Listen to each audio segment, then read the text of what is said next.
Some of the most difficult people to deal with are not the enemies who come openly, but the ones who compete with you quietly.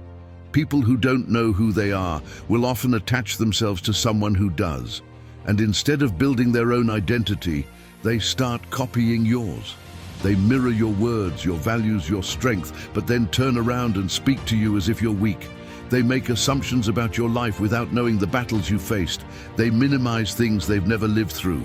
They speak over your story because they're intimidated by your survival. The Heavenly Father sees this.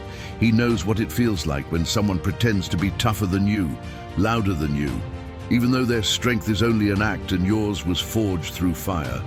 There are people who talk like warriors but have never been tested. People who joke about things that matter to you, as if mocking something sacred makes them feel braver. And there are people who try to insert themselves into your life, your space, even your identity, because seeing you stand alone makes them uncomfortable. But hear me clearly, you do not fear anyone. People who have walked through real danger are not shaken by those who only pretend to be fearless. The Almighty raises warriors in private, in silence, in seasons where no one else was there for you. That is where your strength came from. Not from noise, not from performance, not from pretending. People who perform strength fear being confronted with real strength, and real strength is never loud, it's never dramatic.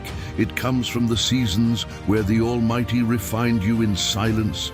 The Heavenly Father raises warriors in hidden places, in the moments nobody else saw, in the nights where you stood alone, with no support, no applause, and no one to rescue you but Him. That's why you don't fear anyone.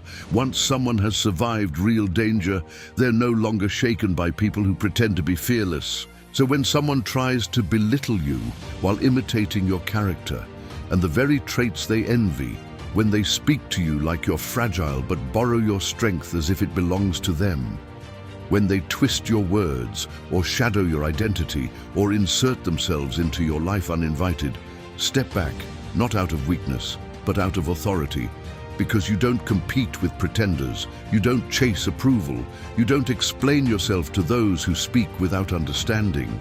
You don't explain yourself to people who only understand performance, not reality.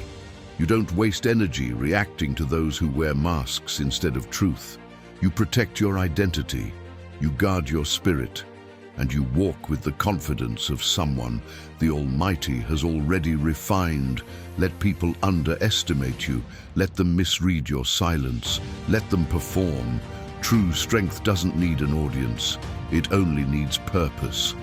And the Heavenly Father gives that to those He has brought through the fire.